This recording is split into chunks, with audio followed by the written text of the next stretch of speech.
salah sedikit aja pembebasan bersyarat nggak jadi ya kawan. Dan pembebasan bersyarat saya ini, saya berstatus mulai saat ini sebagai tahanan kota.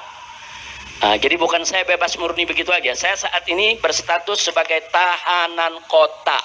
Ini dan setiap bulan saya harus membuat laporan, saudara, dan saya tidak boleh keluar kota atau keluar pulau atau keluar negeri kecuali dengan izin tertulis, yaitu dari instansi yang sudah ditentukan.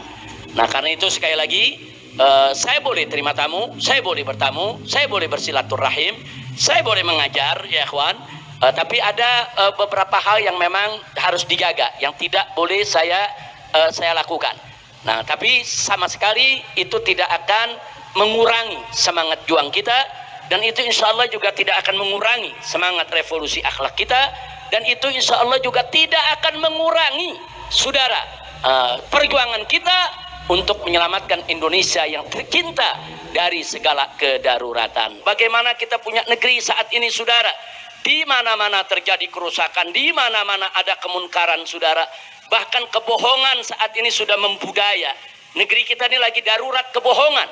Karena itu sekali lagi yang ingin saya sampaikan di sini, saudara, apakah itu darurat kebohongan, apakah itu darurat korupsi, apakah itu darurat kezaliman, apakah itu darurat utang, apakah itu darurat ekonomi, dan lain sebagainya, maka kuncinya, yuk sama-sama kita obati semua itu dengan revolusi akhlak. Orang kalau akhlaknya baik tidak akan korupsi. Orang kalau akhlaknya baik tidak akan berbuat zalim. Orang kalau akhlaknya baik tidak akan menyusahkan rakyat. Orang kalau akhlaknya baik, saudara, tidak akan merusak negeri.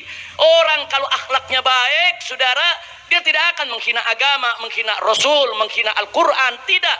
Orang kalau akhlaknya baik, saudara, maka semua yang keluar dari dirinya adalah kebaikan.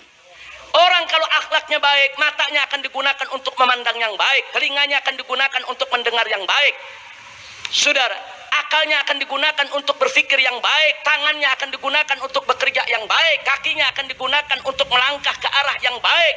Kalau akhlaknya sudah baik, maka yang akan lahir dari dirinya adalah aneka ragam kebaikan. Dan kalau itu terjadi, maka insya Allah Indonesia juga akan menjadi baik dan berkah. Amin ya rabbal alamin. Nah, itu saja yang ingin saya sampaikan. Sekali lagi saya mau tanya semua di sini, siap lanjutkan revolusi akhlak? Siap lanjutkan revolusi akhlak? Takbir! Takbir! Takbir!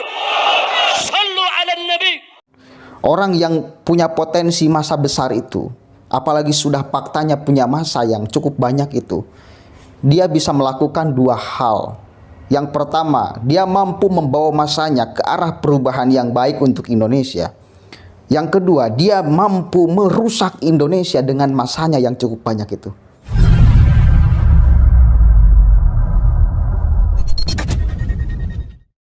Assalamualaikum warahmatullahi wabarakatuh. Hamdan syukran lillah amma ba'd. Sahabat Indonesia Plural yang saya hormati dan saya banggakan, ada berita yang cukup heboh hari ini ya, mengenai bebasnya Habib Rizik Syihab. Kita tahu sama-sama beberapa kasus yang menimpa Habib Rizik, sehingga dulu itu beranggapan bahwa Habib Rizik akan dipenjara sampai 2024. Karena dulu berita yang berseliweran dan kita bisa akses untuk membacanya sama-sama, itu beliau dipenjara 4 tahun. Nah, sekarang setelah 2 tahun kok kenapa bebas? Nah, ini tentu ada alasan-alasan tersendiri kenapa Habib Rizik ini bebas. Nah, ini kita akan baca dari Kemenkumham. Tetapi kita perlu ingat sama-sama dan perlu kita catat sama-sama bahwa Habib Rizik itu bukan bebas murni, melainkan bebas bersyarat. Artinya Habib Rizik sekarang itu masih statusnya tahanan kota. Jadi nggak bisa keluar daerah dan sebagainya lah. Bisa keluar rumah, bisa keluar daerah, itu pun harus dengan seizin hakim. Ada prosedur yang harus ditempuh ketika beliau mau keluar daerah atau keluar kota. Oke, mari kita baca sama-sama apa sih yang menyebabkan Habib Rizik ini bisa bebas bersyarat. Oke, dari Detik News ya.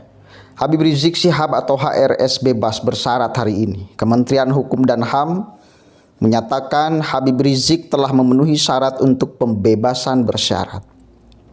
Bahwa yang bersangkutan telah memenuhi syarat administratif dan substantif untuk mendapatkan hak remisi dan integrasi sesuai dengan Peraturan Menteri Hukum dan Hak Asasi Manusia Republik Indonesia Nomor 7 Tahun 2022 tentang perubahan kedua atas Peraturan Menteri Hukum dan Hak Asasi Manusia Nomor 3 Tahun 2018 tentang syarat dan tata cara pemberian remisi, asimilasi, cuti mengunjungi keluarga, pembebasan bersyarat, cuti menjelang bebas, dan cuti bersyarat Lembaran Negara Republik Indonesia tahun 2022 nomor 117. Kepala Bagian Humas dan Protokol Direktorat Jenderal Pemasyarakatan Kemenkumham Rika Aprianti dalam keterangan tertulisnya Rabu. Kemenkumham menjelaskan Habib Rizik Syihab ditahan sejak 12 Desember 2020 dengan putusan hakim sebagai berikut. A. Tindak pidana 1 kekarantinaan kesehatan, diputus pidana penjara selama 8 bulan. B. Tindak pidana 2 kekarantinaan kesehatan, diputus pidana denda Rp 20 juta, sudah dibayar. C. Tindak pidana 3 menyiarkan berita bohong, diputus pidana penjara selama 2 tahun. Habib Rizik Syihab merupakan terpidana yang menjalani pidana penjara di rumah tahanan Rutan Bareskrim Polri. Habib Rizik kemudian bebas pada 20 Juli. Bahwa yang bersangkutan mendapatkan pembebasan bersyarat pada 20 Juli 2022.